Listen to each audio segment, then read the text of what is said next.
túi xách, túi xách,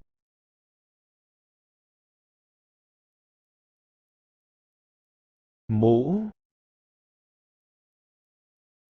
mũ,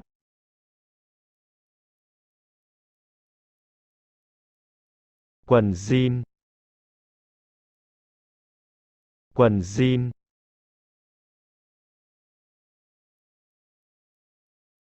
áo len, áo len,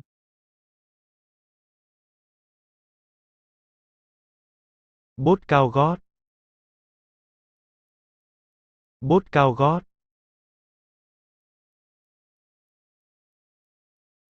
giày mocha, giày mocha,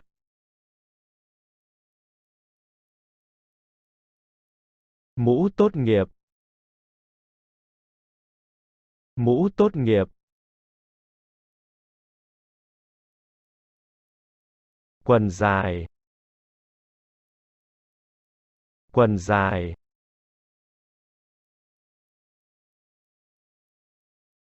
áo len chui đầu, áo len chui đầu,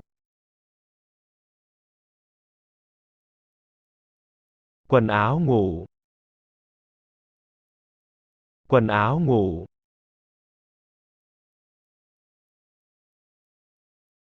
khăn quàng cổ, khăn quàng cổ,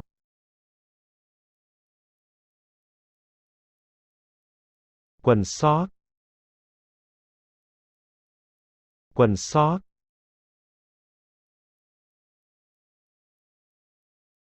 kích cỡ quần áo, kích cỡ quần áo, giày thể thao, giày thể thao,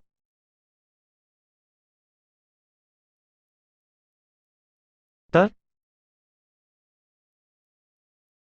tất,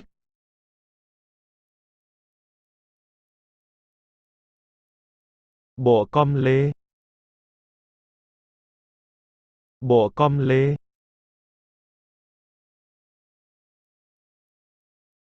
đồ bơi, đồ bơi,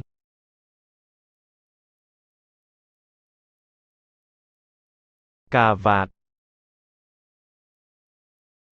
cà vạt,